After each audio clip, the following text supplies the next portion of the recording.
श्री जगन्नाथ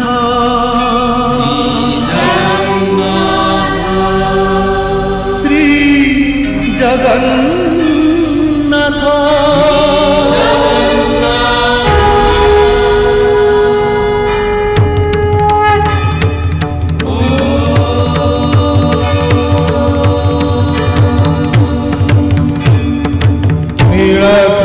शंखमध्ये शतदलकमले रत्नसिंहासनस्थं सर्वालङ्कारयुक्तं मोहघनरुचिरं संयुतं चाग्रजेन भद्राया वामभागे रथचरणयुतं ब्रह्मरुद्रेन्द्रवन्द्यं वेदानां सारमीशं सजनपरिवृतम् ब्रह्मदारुं स्मरामि ब्रह्मदारुं स्मरामि।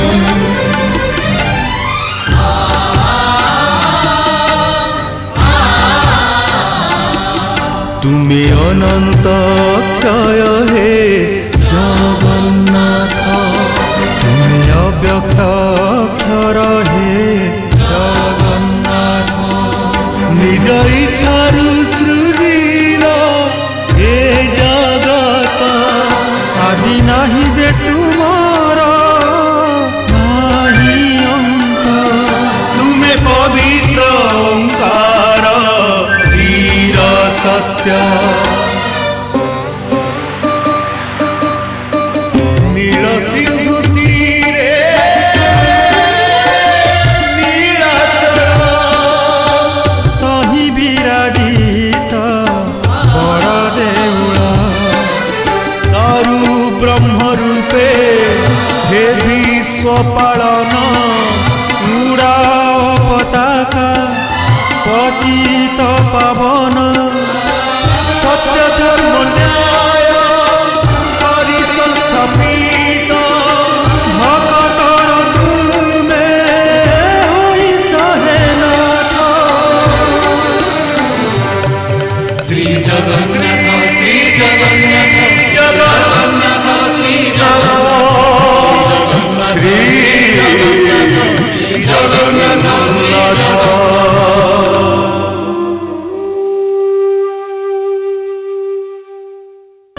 पक्षीटी तमे मनीष परी कथा कही पारछ पारुछि कारण एटा होछि स्थानर महिमा ई अरण्यर गछ पत्र फूल फल पशु पक्षी जीवजंतु अन्य मानक ठारू अलगा कारण एठी प्रभु नीलमाधव अछंती।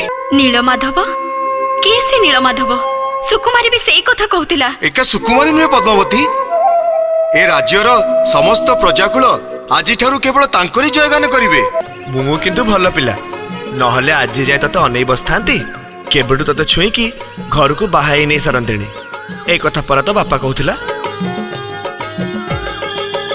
कौन कहूची कहूची आरे चिंतामणि झियो बोझटा नहीं मते एबे खलास कर सबु मोह माया त्याग करी मते अनुसरण कर आस आस मुझे भी नहीं मते कथा दे सुकुमारी मो पिलार दायित्व तू नबु मते कथा दे सुकुमारी कथा दे मु आपनका देह छुई प्रतिज्ञा करूछि रानीमा मु आपनका आदेश पालन करबी।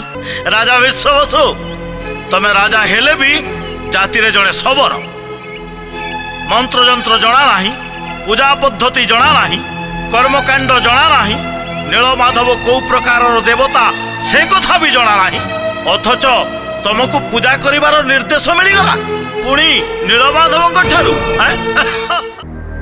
ନୀଳମାଧବଙ୍କର ଆବିର୍ଭାବ ଥିଲା ସେହି ସମୟର ଏକ ବିରାଟ ସମ୍ବାଦ, ଯେଉଁ ସମ୍ବାଦ ବିସ୍ମିତ କରିଥିଲା ସମସ୍ତଙ୍କୁ।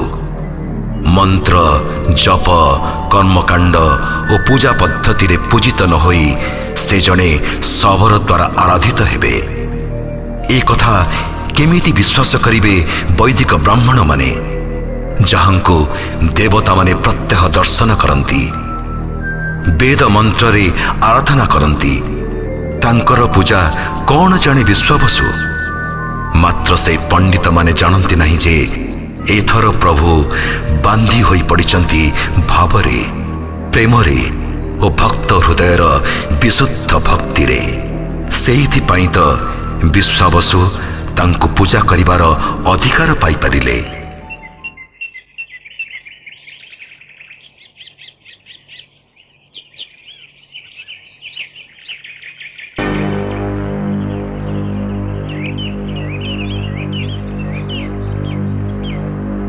ଠିଆ ହୁଅ ଆଚାର୍ଯ୍ୟ। ଓହୋ, ଅଦ୍ୟ ପ୍ରାତରେ ବା ନିଷ୍ଟ ଦର୍ଶନମ ଜାତମ। କ'ଣ କହିଲେ? କ'ଣ କହିଲେ? ତୁମ୍ଭଙ୍କୁ ନୁହେଁ ହୋ, ମୁଁ ନିଜେ ନିଜକୁ ଗାଳି ଦଉଥିଲି। କୁଆଡ଼େ ଯାଉଛ? କୁଆଡ଼େ ଆଉ? ଗ୍ରାମ ଭିତରକୁ, ଆମ୍ଭ ଗୃହକୁ। କୁଆଡ଼େ ଯାଇଥିଲ? ବୃତ୍ତିରେ ବୈଦ୍ୟ, ସ୍କନ୍ଧରେ ଔଷଧ କୋଥଳି। କୁଆଡ଼େ ଯାଇଥିବି ବୋଲି ଅନୁମାନ କରୁଛ? ଏତେ ବୁଲେଇ ବଙ୍କେଇ କଥା ଶୁଣିବାର ଧୈର୍ଯ୍ୟ ମୋର ନାହିଁ। ସିଧା କଥା କୁହ, କୁଆଡ଼େ ଯାଇଥିଲ? ରୋଗୀ ଦେଖିବାକୁ। ରୋଗୀମାନେ ତ ତୁମ ଘରକୁ ଆସନ୍ତି, ତୁମେ ପୁଣି କୋଉ ରୋଗୀ ଦେଖିବାକୁ ଯାଇଥିଲ? ଏମିତି ଜଣେ ରୋଗୀ ଯିଏ ଆମ୍ଭ ଗୃହକୁ ଆସିପାରିବେନି। କାହିଁକି ଆସିପାରିବେନି? ଦୁଇଟି କାରଣରୁ। ପ୍ରଥମ କାରଣ, ଆମ୍ଭ ଗ୍ରାମକୁ ଆସିବାକୁ ସେମାନଙ୍କୁ ମନା। ଦ୍ୱିତୀୟ କାରଣ, ରୋଗୀ ଆସିବା ଅବସ୍ଥାରେ ନାହିଁ। ଆସିବାକୁ ମନା ମାନେ? ବାଚସ୍ପତିଙ୍କ ଭାଷାରେ ଆମ୍ଭେ ହେଲୁ ଉଚ୍ଚ କୂଳଜାତ ବ୍ରାହ୍ମଣ, ଆଉ ମୋ ରୋଗୀଟି ନିଚ କୂଳରେ ଜାତ। କିନ୍ତୁ ରୋଗ ତ ଉଚ୍ଚ ନିଚ ଭେଦଭାବ ଦେଖେନି। ଯେପରି ସୂର୍ଯ୍ୟଚନ୍ଦ୍ରଙ୍କର କିରଣ, ନଦୀର ସ୍ରୋତ, ବର୍ଷା କି ପବନ ଉଚ୍ଚ ନିଚ ଭେଦଭାବ ନ ଦେଖି ସମସ୍ତଙ୍କ ସେବା କରନ୍ତି, ଠିକ୍ ସେହିପରି ରୋଗ ମଧ୍ୟ ସମସ୍ତଙ୍କୁ ଘାରେ। ଆଉ ବୈଦ୍ୟର କର୍ତ୍ତବ୍ୟ ହେଲା ରୋଗୀକୁ ଆରୋଗ୍ୟ କରିବା। ଏପରି ସେ କୋଉ ରୋଗୀ ଯେ କବିରାଜ ଉଚ୍ଚ ନିଚ ନ ମାନି ଦେଖିବାକୁ ଚାଲିଗଲେ? ଶବରରାଜ ବିଶ୍ୱାବସୁଙ୍କର ପତ୍ନୀ। ସେ ବର୍ତ୍ତମାନ ଆସନ୍ନ ପ୍ରସବା। ତାଙ୍କ ଦେହରେ କିଛି ଉପସର୍ଗ ଦେଖାଦେଇଛି, ତେଣୁ ମୁଁ ଯାଇଥିଲି ତାଙ୍କର ଚିକିତ୍ସା କରିବାକୁ। ତା ମାନେ ତମେ ସେଇ ଅସ୍ପୃଶ୍ୟ ଶବରପଲ୍ଲୀ ଭିତରକୁ ଯାଇଥିଲ? କହିଲି ତ, ବୈଦ୍ୟ ଉଚ୍ଚ ନିଚ ଭେଦଭାବ ଦେଖେ ନାହିଁ। ଆୟୁର୍ବେଦ ଶାସ୍ତ୍ରରେ ସ୍ପଷ୍ଟ ନିର୍ଦ୍ଦେଶ ରହିଛି, ରୋଗୀର ସେବା ନ କଲେ ବୈଦ୍ୟର ଧର୍ମ ନଷ୍ଟ ହୁଏ। ଏବେ ଗ୍ରାମ ଭିତରକୁ ଯିବି, ରୋଗୀମାନଙ୍କର ସେବା କରିବି। ଅପେକ୍ଷା କରିଥିବେ। ସେ ଶବରୁଣୀର ଗର୍ଭକଷ୍ଟ ହଉଛି ବୋଲି ତମକୁ କିଏ ସମ୍ବାଦ ଦେଲା? ତମେମାନେ ସମସ୍ତେ ଜାଣ, ଔଷଧ ପ୍ରସ୍ତୁତ କରିବା ପାଇଁ ଚେରମୂଳ ସଂଗ୍ରହ କରିବାକୁ ମୁଁ ଅରଣ୍ୟ ଭିତରକୁ ପ୍ରାୟ ଯାଏ। କିଛି ଦିନ ତଳେ ଅରଣ୍ୟ ଭିତରେ ଗୋଟିଏ ଶବର ଯୁବକକୁ ମୋରି ଚକ୍ଷୁ ସମ୍ମୁଖରେ ସର୍ପାଘାତ ହେଲା। ମୁଁ ସେଇଠି ତାକୁ ଚିକିତ୍ସା କରି ସୁସ୍ଥ କରିଥିଲି। ସେ ଯୁବକଟିର ନାମ ଚିନ୍ତାମଣି। କାଲି ଅରଣ୍ୟ ଭିତରେ ତା ସହିତ ମୋର ସାକ୍ଷାତ ହେଲା, ଆଉ ସେ ହିଁ ମୋତେ ଶବର ରାଜାଙ୍କର ସ୍ତ୍ରୀର ଅସୁସ୍ଥତା ବିଷୟରେ ସମ୍ବାଦ ଦେଇଥିଲେ। ସେ ଯାହା ହଉ, ତମେ ଅସ୍ପୃଶ୍ୟକୁ ସ୍ପର୍ଶ କରି ଅସ୍ପୃଶ୍ୟ ହେଇଯାଇଛ। ତମେ ଆମ ସମାଜ ଭିତରେ ରହିପାରିବନି। ଆଉ ଯଦି ରହିବାକୁ ଚାହ ତାହେଲେ ପ୍ରାୟଶ୍ଚିତ କରିବାକୁ ପଡ଼ିବ। ତମେମାନେ ସମସ୍ତେ ମୋତେ ଗ୍ରାମ ମଧ୍ୟରୁ ବାହାର କରିଦେଲେ ଗ୍ରାମ ବାହାରେ ଘର କରି ରହିବି ପଛେ ପ୍ରାୟଶ୍ଚିତ କରିବି ନାହିଁ, କାରଣ ମୁଁ ମୋ ବୃତ୍ତିର ଧର୍ମ ପାଳନ କରିଛି। ଆଚାର୍ଯ୍ୟ, ନୀଳମଣି ଆଚାର୍ଯ୍ୟକୁ ଭୟ ଦେଖାଅନି ଅର୍ବାଚୀନ ଯୁବକ। ଥରେ ଚିନ୍ତା କରି ଦେଖ, ତମ ମାତା ଶଯ୍ୟାଶାୟୀ, ତାଙ୍କର ଚିକିତ୍ସା ମୁଁ କରୁଛି। ଏଇ ବାହସ୍ଫୋଟ ମାରୁଥିବା ବାଚସ୍ପତି ଜଣେ ବାତ ରୋଗୀ, ତାଙ୍କ ଚିକିତ୍ସା ମଧ୍ୟ ମୋତେ ହିଁ କରିବାକୁ ପଡୁଛି। ତମେ ସମସ୍ତେ ଯେଉଁମାନେ ଧର୍ମର ପତାକା ଧରି ଏଠି ଠିଆ ହେଇଛ, କେତେବେଳେ ନା କେତେବେଳେ ମୋରି ସାହାଯ୍ୟ ନେଇଛ। କେତେବେଳେ ନା କେତେବେଳେ ତମମାନେ ପୁଣି ଅସୁସ୍ଥ ହବ। ଏକା ଏ ଗ୍ରାମ କାହିଁକି, ଆଖପାଖ ଅଞ୍ଚଳ ମାନଙ୍କରେ ମୁଁ ଏକମାତ୍ର ବୈଦ୍ୟ। ମୋର କ୍ଷତି କରିବାକୁ ଯାଇ ନିଜର କ୍ଷତି କରିବାକୁ ଚେଷ୍ଟା କରନି। ମୋ ଧର୍ମ ମୋତେ ପାଳନ କରିବାକୁ ଦିଅ।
रानीमा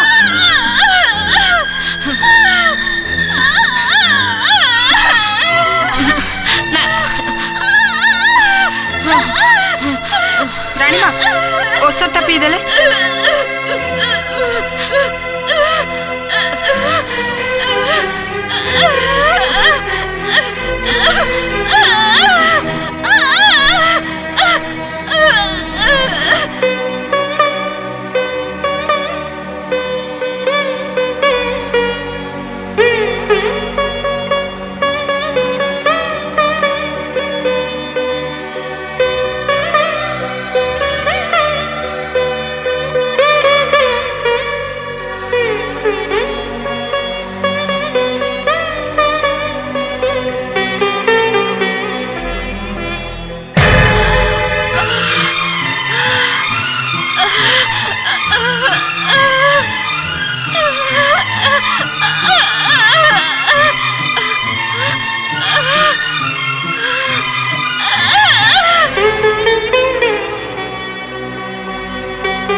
प्रभु सब तमरी इच्छा, प्रभु सब तमरी इच्छा।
मणिमा कन्या हेची कन्या संतान हे प्रभु नीलमाधव, हे प्रभु नीलमाधव। मणिमा रानी मां का अवस्था गुरुतर।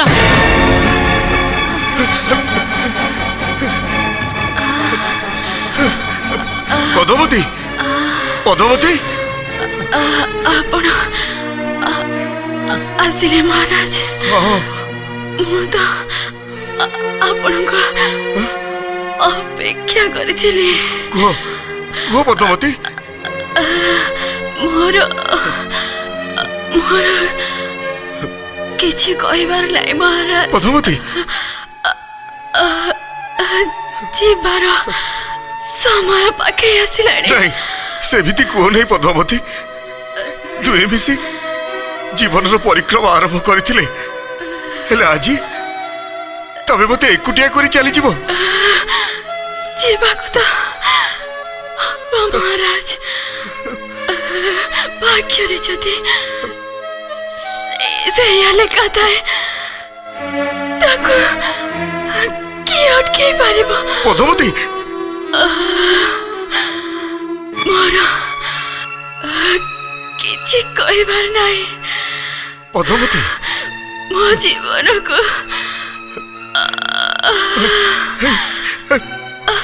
आपण पूर्ण करिछथि। काली एतिकी दुख रही गला। मु आपण को पुत्र संतान नहीं पद्मावती मो जीवा परे झियोटेर सब अली अर्दली आपण पूरण करिवे। केबे ताको अभिमुख करिबेनी। पद्मावती मोर केते साधनार फल सिए ताको तादर करेबेनी और बाबा जेमिति से जानी न पारे पद्मावती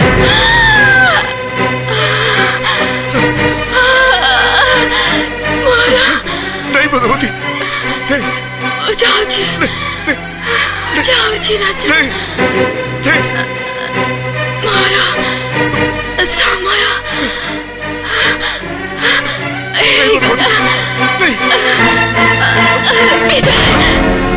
पद्मावती रानी माँ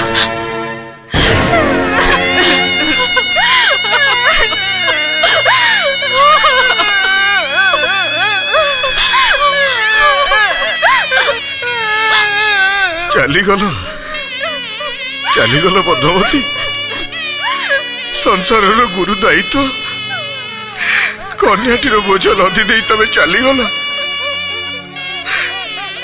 तमें से दिन कही ना सबुदिन मो हाथ धरी बाट चलो हाथ छाड़देल तमें से दिन कही ना सबुदिन तम कथा मो कथा ही रहा पूर्व कथा बंद करदेल कुह कुह पद्मावती कुह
आमे जेतेबेले रास्तारे घूरी बुलुथिले बड़ पहाड़ रे खरा वर्षा काकर सह दिन बितौथिले सेतेबेले आपणक कथा मो कथा थिला आज भी अछि मु थाए बा न थाए ଆପଣଙ୍କ କଥା ମୋ କଥା ହେଇ ରହିଯିବ। ଆଉ ଇଏ ଯିଏ ଆସିବ ସିଏ ବି ତ ମୋ କଥା ହେଇ ଆପଣଙ୍କ ପାଖକୁ ଆସିବ।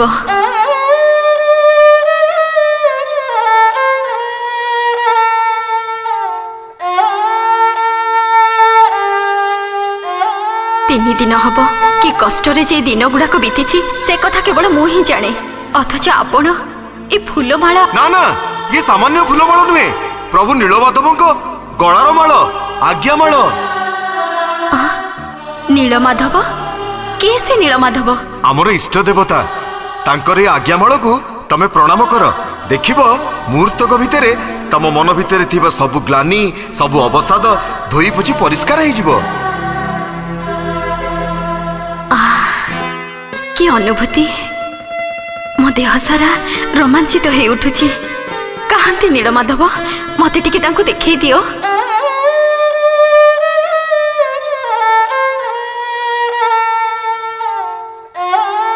ମୋ ଯିବା ପରେ ଝିଅଟିର ସବୁ ଅଳି ଅର୍ଦଳି ଆପଣ ପୂରଣ କରିବେ।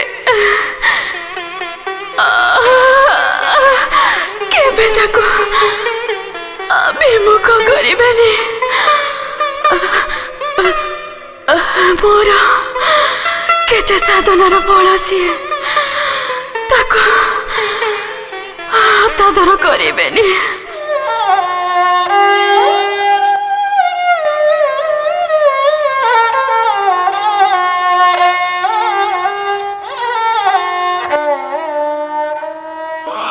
ନାଇଁ ନାଇଁ ନାଇଁ କାନ୍ଦନ୍ତିନି ସୁନା ଝିଅ। ନାଇଁ ନାଇଁ ନାଇଁ ନାଇଁ ନାଇଁ ସୁକୁମାରୀ, କାନ୍ଦନି ସୁକୁମାରୀ, କାନ୍ଦନି ମୋ ସୁକୁମାରୀ, ନାଇଁ ନାଇଁ ସୁକୁମାରୀ, ଝିଅ କାନ୍ଦୁଛି କାହିଁକି? ସନ୍ଧ୍ୟା ହେଲେ କାହିଁକି କେଜାଣି ସେ କାନ୍ଦୁଛି। ଦେଲୁ ଦେ, ଝିଅକୁ ମତେ ଦେ। ମଣିମା ଆପଣ। ସୁକୁମାରୀ, ନୀଳମାଧବଙ୍କୁ ପୂଜା କଲା ବେଳେ ମୁଁ ହଉଛି ଭକ୍ତ, ସିଂହାସନରେ ବସି ଶାସନ କଲା ବେଳେ ମୁଁ ହଉଛି ରାଜା। କିନ୍ତୁ ତାପରେ ବି ମୋର ଆଉ ଗୋଟିଏ ପରିଚୟ ଅଛି, ମୁଁ ବାପା। ଏଇ ମୁହୂର୍ତ୍ତରେ ମୁଁ ତା ବାପା ସୁକୁମାରୀ, କେବଳ ବାପା। ଦେ ଦେ ସୁକୁମାରୀ, ମୋ ଝିଅକୁ ମତେ ଦେ। ନାଇଁ ଲୋ ନାଇଁ ନାଇଁ। ଓଲୋ କାଇଁ କାନ୍ଦୁଛୁ? ହଁ କାଇଁ କାନ୍ଦୁଛୁ? ହଁ ନାଇଁ ନାଇଁ ନାଇଁ ନାଇଁ ନାଇଁ ନାଇଁ ନାଇଁ ନାଇଁ ନାଇଁ କାନ୍ଦ ନାଇଁ, କାନ୍ଦ ନାଇଁ, ନାଇଁ କାନ୍ଦ ନାଇଁ, ନାଇଁ ନାଇଁ ନାଇଁ ନାଇଁ ନାଇଁ ନାଇଁ ନାଇଁ କାନ୍ଦ ନାଇଁ, କାନ୍ଦ ନାଇଁ, ନାଇଁ ନାଇଁ ନାଇଁ ନାଇଁ ନାଇଁ ନାଇଁ କାନ୍ଦ ନାଇଁ, ନାଇଁ ନାଇଁ ନାଇଁ ନାଇଁ ନାଇଁ ନାଇଁ ନାଇଁ ନାଇଁ କାନ୍ଦ ନାଇଁ, କାନ୍ଦ ନାଇଁ, କାନ୍ଦ ନାଇଁ, ନାଇଁ ନାଇଁ ନାଇଁ ନାଇଁ ନାଇଁ ନାଇଁ ନାଇଁ ନାଇଁ କାନ୍ଦ ନାଇଁ, ନା ନା ନା ନା ନା କାନ୍ଦ ନାଇଁ, କାନ୍ଦ ନାଇଁ, କାନ୍ଦ ନାଇଁ। ଓ ଦେଖିଲୁ ତା କାନ୍ଦ କେମିତି ବନ୍ଦ ହେଇଗଲା, ଦେଖିଲୁ? ମଣିମା ଆପଣ ତ କହିଲେ ଆପଣ ତା ବାପା। ପିଲା ତା ବାପା ମା ପାଖରେ ଚୁପ୍ ହବନି ତ ଆଉ କାହା ପାଖରେ ଚୁପ୍ ହବ? ଦିଅନ୍ତୁ ଝିଅକୁ ଶୁଏଇ। ଆଚ୍ଛା ମଣିମା, ଆମ ଝିଅର ନାଁ କଣ ଦିଆଯିବ? ସବୁ ସେ ନୀଳମାଧବ ହିଁ ଜାଣନ୍ତି। ଆଚ୍ଛା ରାତି ଏତେ ହେଲାଣି, ତୁ ତ ଘରକୁ ଯିବୁନି? କଣ ହେଲା, ନୀରବ ରହିଲୁ ଯେ? ମହାରାଣୀ ଆଖି ବୁଜିବା ଦିନଠୁ ମୁଁ ଏଇ ଉଆସରେ ରହୁଛି ମଣିମା। କଣ କହୁଛୁ ତୁ? ତୋ ଘର, ତୋ ସଂସାର? ଘର ବୁଢ଼ା ବାପଟି ଛଡ଼ା ଏ ଦୁନିଆରେ ମୋର ଆଉ କେହି ନାହାନ୍ତି। ଆଉ ସଂସାର, ରାଣୀମା ଯୋଉ ଦିନଠୁ ମୋତେ ଦାସୀ କରି ରଖିଲେ ସେଇ ଦିନଠୁ ଧରି ନେଇଛି ଏ ରାଜଉଆସ ମୋ ସଂସାର। ତୁ କଣ ଏତେ ସ୍ୱାର୍ଥପର ବୋଲି ମତେ ଭାବୁଛୁ? କାହିଁକି ମଣିମା? ଘରେ ନିଜ ବୁଢ଼ା ବାପାକୁ ଛାଡ଼ି ଦିନ ଦିନ ରାତି ରାତି ଏଇଠି କଟେଇ ଦେଇଛୁ, ଅଥଚ ଏକଥା ଦିନେ ବି ମୋ କାନରେ ପଡ଼ିନି। ଏଠି ରହିବା ମୋର କର୍ତ୍ତବ୍ୟ ମଣିମା। କର୍ତ୍ତବ୍ୟ? ଘରେ ନିଜ ବୁଢ଼ା ବାପାର ଯତ୍ନ ନେବା ତୋର କଣ କର୍ତ୍ତବ୍ୟ ନୁହଁ? ଏ ବୟସରେ ଯେତେବେଳେ ସବୁ ଝିଅମାନେ ସ୍ୱାମୀ ସଂସାରର ସ୍ୱପ୍ନ ଦେଖନ୍ତି, ସେତେବେଳେ ନିଜ ସଂସାରର କଥା ଭାବିବା କଣ ତୋର କର୍ତ୍ତବ୍ୟ ନୁହଁ? ମଣିମା ଆପଣ ଦଣ୍ଡମୁଣ୍ଡର କର୍ତ୍ତା, ଏ ଶବର ଜାତିର ମୌଡ଼ମଣି। ଆପଣଙ୍କ ଆଗରେ ଠିଆ ହେଇ ଆପଣଙ୍କୁ ଉତ୍ତର ଦେବା ମୋର ଉଚିତ ନୁହେଁ। ହେଲେ ମୋର ଅଳ୍ପ ବୁଦ୍ଧିରେ ମୋତେ ଗୋଟେ କଥା ଜଣା, ସମସ୍ତଙ୍କ ପାଇଁ କର୍ତ୍ତବ୍ୟ ସମାନ ନୁହେଁ ମଣିମା। ତୋର କର୍ତ୍ତବ୍ୟ ତାହେଲେ ତୁ କଣ ବୋଲି ଭାବୁଛୁ? झील को दिंतु मणिमा मते दिंतु।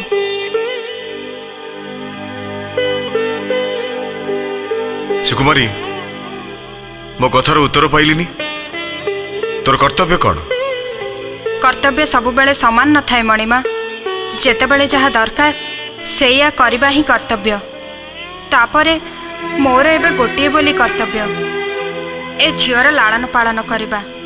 ता छड़ा मोर एबे आउ किछि करिबार नाही।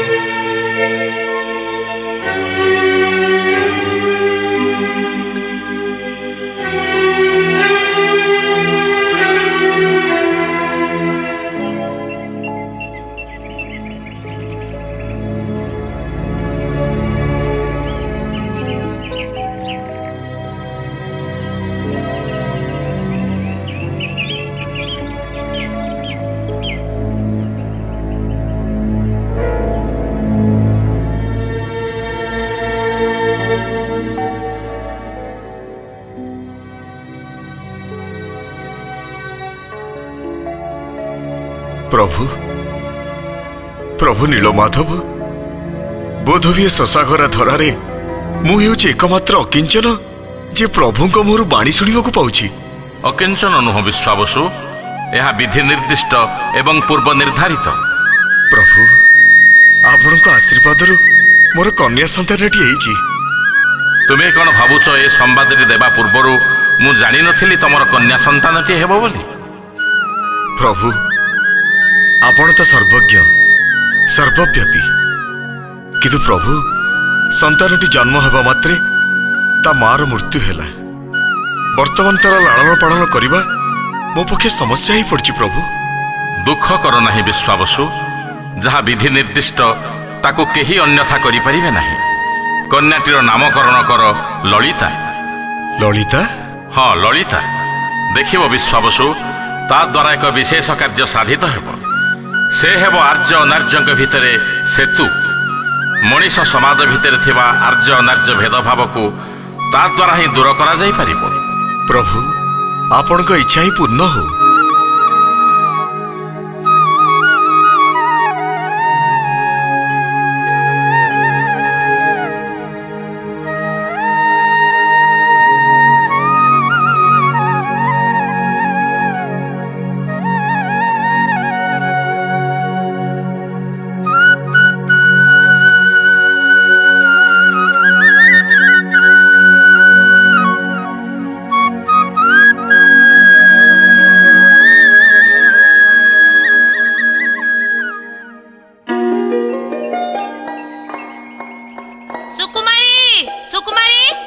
एडा बड़ पाटे कौन डाकुचु? देखुनु झीटा सोईची मोला केते पाटी करी डाकिबी केउ?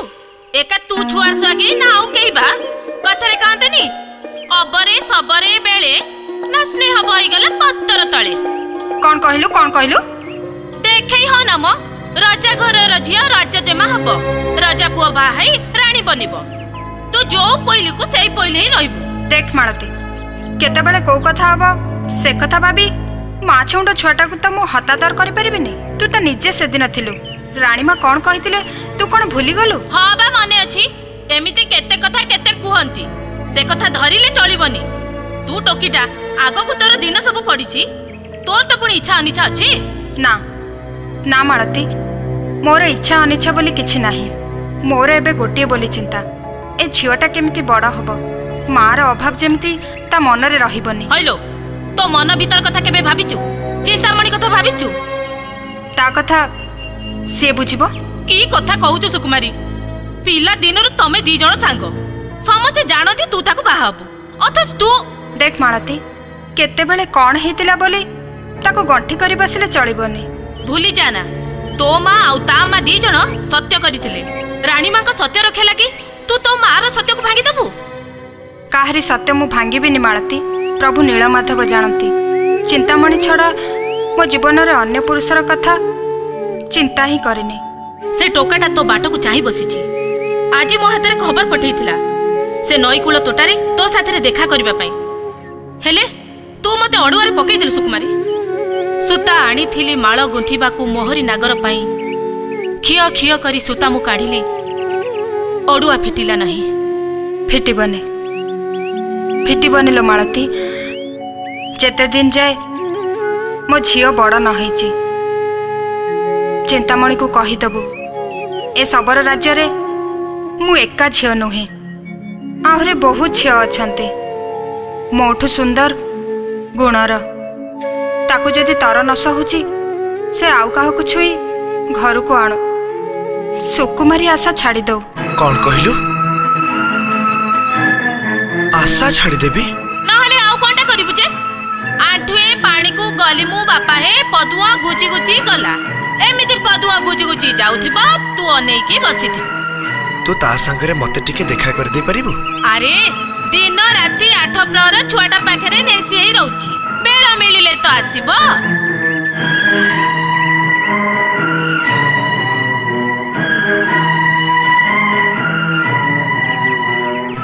भूली गला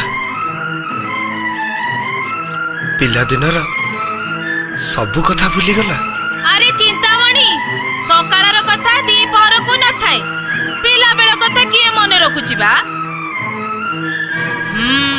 तबे गोटी बाट अछि कौन केही पुओ जदी केही झियो को छुई दे ताहले ताकू राजा का पाखो को धर नै जानती आ राजा से झियो को बाहाबा पई आदेश दियंती। से नियम तो आम राजा करछंती सेई कथा तो कहूची राजा को आदेश अमान्य कले से पुअर मुंड काट हुए आ सारा जीवन से झियो बा नई रही जाए। मु जानी से मुहरे सिना कहूची हेले सुकुमारी तते बहुत भल पाए देखिबू से तो मुंड काट केबे देखि परिबनी से निश्चय तते बाहब। किंतु से तो बाहर को बाहरुनी बाहरिबा व्यवस्था मु करबिनी तू खाली आगेले हेला। तू जेमिति कहिबू सेमिति हबो मालती। बेस अपेक्षा कर।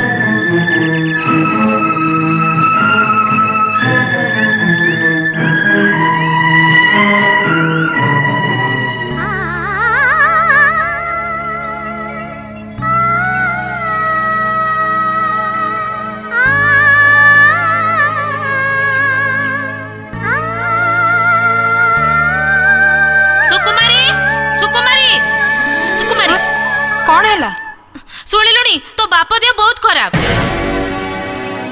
केबेठू काली राती रु अछाड़ जर जो बुढ़ाटा रंधा बड़ा करथिला से आज सकाळु आसीनी तो बाप तते बहुत खोजुचिलो किंतु आलो कोन भाबुचु ए अवस्था रे जदी झियो पुओ बाप पाखे न ठिया होंती ताले से के झियो पुओ हेले ललिता आंदे मते दे मु संभाल नेबी तू गलु जा देखि देबु पळे आसु खाली दे दे मते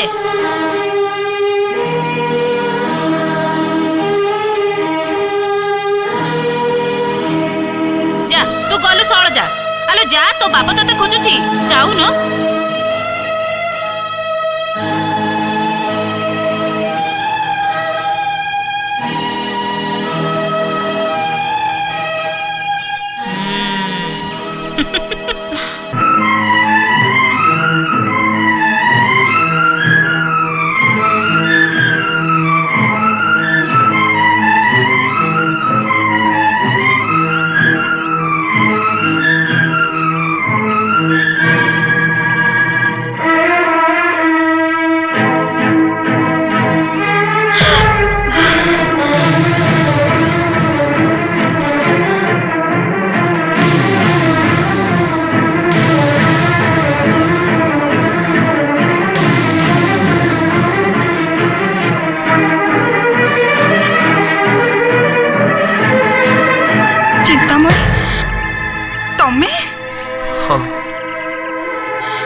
सुकुमारी चिंतामणि ये तमे कौन कल चिंतामणि मोर एते दिनर तपस्या को तमे भांगी देलो।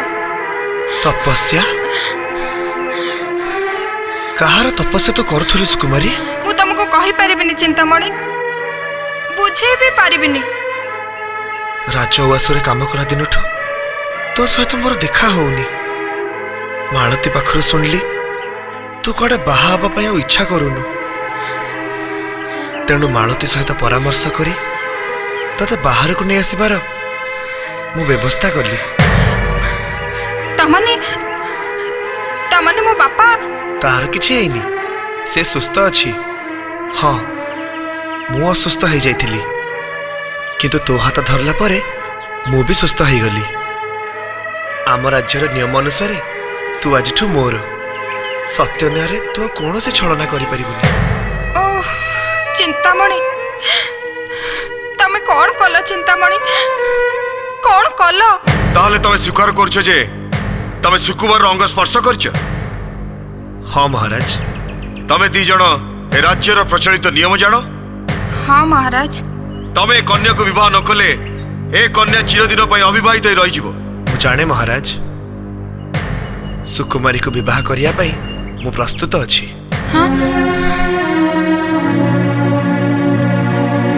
मु आदेश दउछि आसंता पूर्णमी तिथि रे तम दुई जनकर विवाह हबो।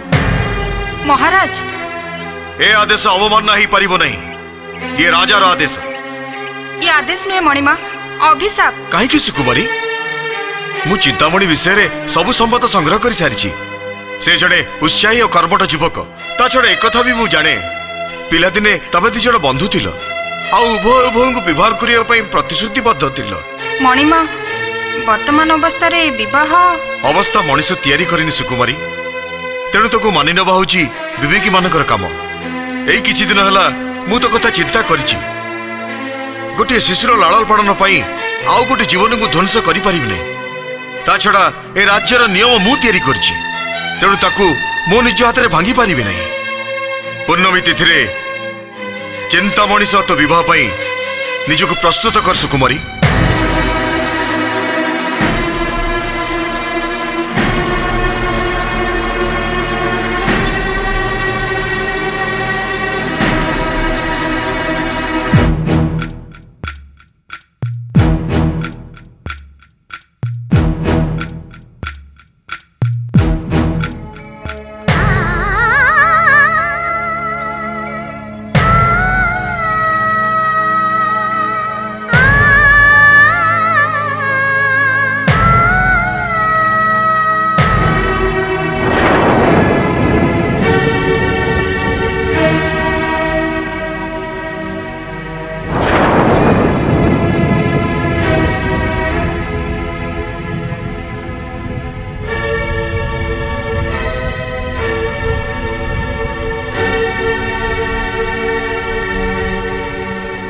ए राज्यर नियम मु तैयारी करछि तेणु ताकू मो निज हाथ में भांगी पारिबि नै। पूर्णमी तिथि रे चिंतामणि सहित विवाह पई निजको प्रस्तुत कर सुकुमारी।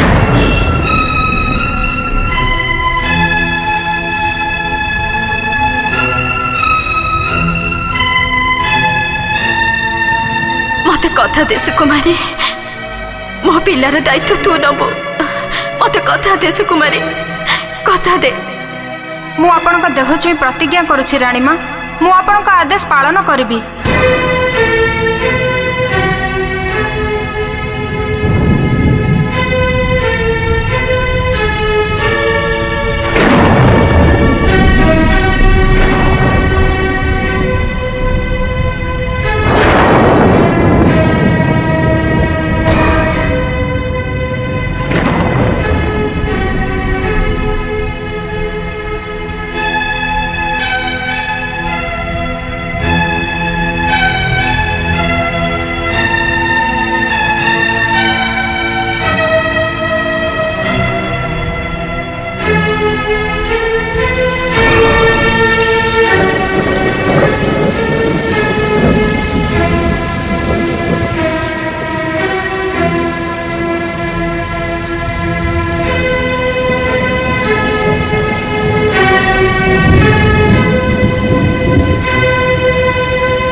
जगतर नाथ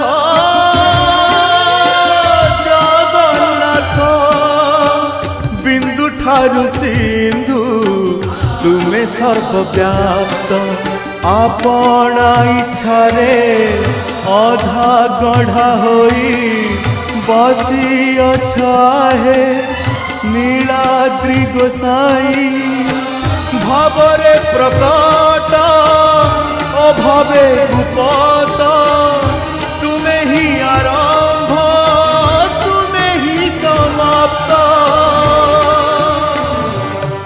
श्री जगन्नाथ